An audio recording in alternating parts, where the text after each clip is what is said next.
Hey guys, welcome to another episode of Tandang Tagalog Toy Review. Episode number 146 na tayo. Tagal-tagal din ako hindi nakapag-post. Maraming salamat sa inyong patuloy na pagla-like, share, and subscribe. Pag hindi niyo pa ba naman ako kilala, walang ya, 146 episode na tayo. Wala na akong introduction. Oy, maraming salamat sa inyo. Sana okay lang kayo at katatapos lang ng bagyo. Umayos-ayos na yung panahon kahit paano. Okay, ang episode na to ay hatid pa din sa inyo ng Tapsi at iba pa ni Tito Ome and family dyan sa Tumana branch. Hello.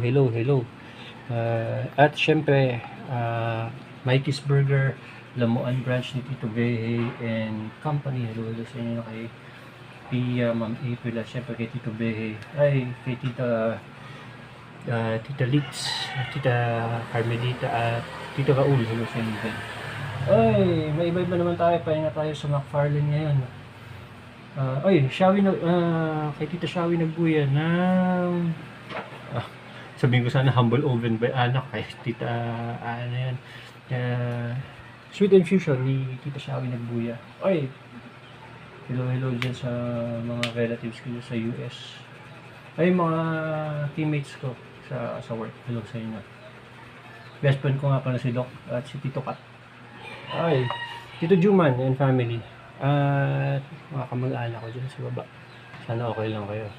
Ay, sabi ko nga sa inyo, may iba-iba naman. Pahinga tayo sa McFarlane. Ayan, ang totoo review natin. Si Bruce Lee ng SHF Bandai Tamashii Nations SHF Figure Arts. Actually, nagkaroon na ako ng ganito nung araw. So, second time around ko to. So, nakachamba ako ng maganda-gandang presyo na to. Ano na siya? Hindi na siya brand new. BIB na siya, back in box. Alam mo, may history na siya. Ang kinagandahan nito, nagsisimula pa lang kami ni Mrs. Nagkaroon ako ng ganito. Kasi yung nabilan ko nito, medyo mahal pa dati kasi nga, kalalabas niya lang nito, early 2000 yata yan. O mid 2000. 2010, mga ganun. Tapos nung nabili ko siya, noon, wala yung tsako, yung nunchucks. Sa Pilipinas, tsako, tawag natin dyan. So ngayon, nakachamba ako. Nasa ako na-disclose yung very good price. Dinisclose naman yun na hindi siya brand new. Pero kompleto. So, ito siya. Yan. At, unahan ko na kayo hindi ito Lazada, no offense sa Lazada, hindi ito Lazada SHF figure, kung alam niyo ibig ko sabihin. Kasi sa Lazada, kahit pag bumili kayo ng imitation nito, ng It's Japek nito, mukha pa lang, magkakaalaman na pag itinabi mo yung original sa It's Japek, alam mo kung ano talaga yung original sa kasal. Pero kung kayo i-trip niyo yung mga It's Japek sa inyo, kanya-kanya naman tayo ng trip. Okay, kasi natin to. Na-testing ko natin, hindi ko mapigilan yung sarili ko. Ayan. Si Bruce Lee ay merong 1, 2, 3, 4 na faceplate. Ito na pagpapalit-palit yan. Ano pa meron siya? Sabi ko nga, meron siya ng staff. Alam ko ito, ingat lang kayo. Ito, saka ito. Ito, unahan ko na kayo, ito ay hindi pang bardagulan na toy. Kasi pag ito ay pinalaro nyo sa anak nyong mahilig mag-anuhan ng either magkakapaluan kayo, o ganun lang yung trip nyo, hayaan nyo. May masisira at masisira dito. Hindi siya pang sabihin na natin pang grown up na toy siya. Ayan. So, meron siya apat na faceplate. Meron siyang tsako, saka yung staff niya. Ito yung sa Enter the Dragon, para dun sa mga, yung nakalimot siya, para dun sa mga sinauna kagaya ko, mga oldies niya. Tapos maliban dun, meron siyang 1, 2, 3, 4, 5 na pares ng kamay at isang naka thumbs up. Yan. Para sa mga familiar sa Jeet Kune Do ni Bruce Lee, yan, meron siya yung kamao, meron siya yung knife hand, Meron siya yung nakaganon niya, yung, alam mo na yun. Tapos yung, okay, try natin ito mamaya. At syempre meron siya yung mga ganyan-ganyan ni Bruce Lee, ganyan, mga ganyan kamay niya. Alam mo yun. Nood kayo nung palabas si Bruce Lee. At meron siya nung, ano, gripping hands. Mamaya baka try ko. Oh, ito yung sinasabi ko. Yan, tsako. Yan, oh. Ito yung wala ako dati. Kaya tuwan-tuwa ako na nalaman ko back and box complete. At may tsako talaga. Saka yung tsako niya, yung non-chak na tsako talaga kung tsako. Talagang ano, ayan o, alam mong, hindi ano, tawag dito, hindi yung pwede na. Talagang pinag-anuhan talaga. Yan, ingat lang kayo dyan. Ano? Stig yun. Sukatin na natin yung si Bruce Lee. At tingnan natin yung mukha. Meron siyang nakatingin ng diretsyo. Meron siyang bombastic side eye. At nakita mo, naka duck face siya. Yung nakahuso si gago. Ayan. Tapos meron yung ito yung pang-asar niya mukha eh. Na specific sa ano natin. Ang makulit itong mukhang to. Hindi mo alam, naka-aapak ng jackpot na hindi mo maintindihan. Okay, ayun na natin siya. Pag sinukat mo si Mang Bruce, pag sinukat mo siya, sukatin natin. Maliit lang to. Pero ang bentahe kasi ng SHF para sa mga ganito ay yung posability. Saka yung madaming forma at kamukhang-kamukha talaga. Nagpas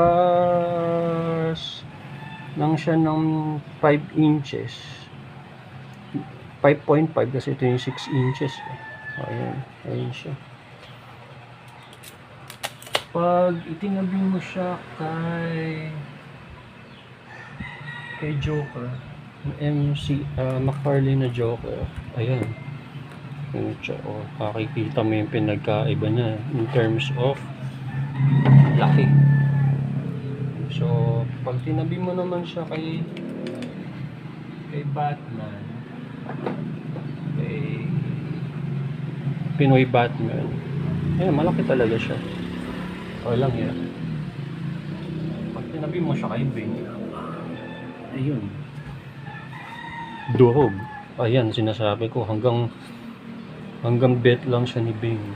At last but not the least, meron din ako yung niregalo sa akin ni Commander nung araw, si John Wick. O ayan, pag tinabi mo siya kay John Wick, yan, almost accurate kasi nga Caucasian si John Wick, so pag naglaban sila, ayun na itsura nila. Okay, articulation tayo. Ito may 360 to, pwede ko na ito 360. Ang tingala niyan hanggang dyan, ang yuko niya hanggang dyan. Ay, emphasize ko lang, nakita mo yung scalp niyan, pakaangas naman, detail kung detail. Kapag tinignan mo, sabi ko nga sa inyo, pag ganito, talaga natsambahan ko si Umag. Meron siyang ito din, ayan, ito nakaseparate dito, kita naman. Meron siyang butterfly joint, kayang umikot ng 360. Ito ay separate dito, naiikot. Ayan, meron siya biceps, ganun. Ito may ikot mo ng ganun. Yan, naiikot siya. At madali siyang tanggalin. Ayun, ingat lang. Ayun ang kalaban nyo. Ito. Yan. Ito. Tayo natin yung sinasabi ko sa inyo, yung hindi naman kasi ako maanis sa kwan kung back in box. Basta maayos yung fig. Kahit hindi ako yung unang may-ari, okay lang. Basta hindi brutal yung ano. Yan. Yung abs dito, yun, nakita mo na may side to side. Ito sa baba, ganun. Ang paa niya na itataas hanggang doon. Pwede siyang iikot ng ganon, pwedeng side ng ganyan. Yan. At meron siya, yan, hanggang dyan. Yan yung ball joint na yan. Yung sa paa niya, meron side to side, meron ganon, at meron siyang toe joint, gaya nga nasabi ko. Pagpapalitan mo yung faceplate, ganito lang yan. Yan. Yung kay John Wick kasi, ano mo tatanggalin mo talaga yung ulo nung kay John Wick. So iba-iba, hindi siya standard na lahat sila ganito. Si Harley Quinn din na SHF ko dati, papalitan mo yung ulo. Nataon na si Bruce Lee, faceplate. Yan. Yung naka-jackpot din ako na kay Harley Quinn, kamukhang kamukha Ayan. Ayun yung sinasabi ko. Yan. Si Enteng the Dragon. Ayan. Ang ganda. Yan, no? Para dun sa mga biglang sumisipa ng ganun. Ayan. Hilo-hilo nga pala sa utol ko na si Gory at kay Isabella. Yun, no? Tapos, try lang natin yung tsako. Sa Pilipinas, tsako. Yan. Yung tsako, hindi ko pa hindi ko pa talaga natatry.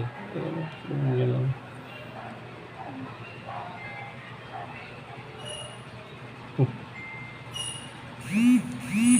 Sumot to.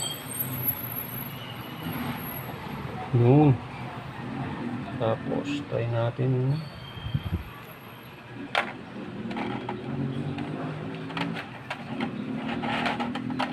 Inggitin ko lang kayo ng konti.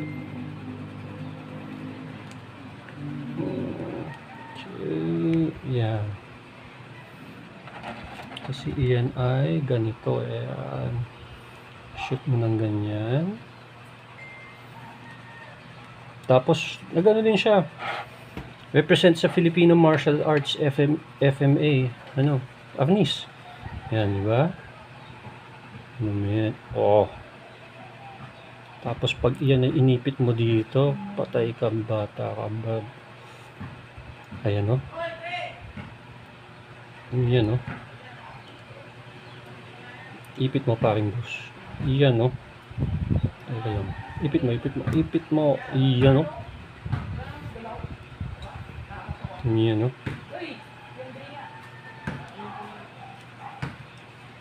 Tagagis ayos. Sa story ako, gagawin natin siya si Might Guy. Oh. So, dahil may history na ako dito, kasi magiging biased ako. Ito ay, masasabi ko to, 10 out of 10.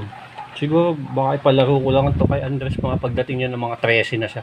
Pag hindi na babdagulan yung laro niya. Tsaka ito, magandang pamana. Nakakatuwa lang kasi siya. Siyempre, biased ako. Pag Bruce Lee fan ka, hanap ka ng figure na kamukhang-kamukha niya. Ito yung pinakamalapit, masasabi ko. If not kamukhang-kamukha niya talaga. Mga ganun pa, So, articulation overall, 10 out of 10 siya sa akin. Kamukha, lalo na kung kung idol mo siya nung araw, feeling mo si Bruce Lee ka yan. Ito ay para sa iyo. Ang close second lang nito is yung dilaw. Siguro pag naka-champo ako, yung jumpsuit ng dilaw. Ayun, yun lang. Yun ang ko. Okay guys, maraming salamat sa inyong patuloy na pagla-like, share, and subscribe sa aking walang kakwenta-kwenta po ng Katorya-Toryan channel. Check nyo din yung mga reels ko. Madami akong ginagawa ngayon para sa mga nakasubaybay. Maraming salamat. Once again, ito ang inyong homeboy squat, daddy squat. Hoy, busy lang ako sa trabaho kaya hindi ako makapag-post. Abangan niyo yung episode 147. Maraming salamat. Bye-bye!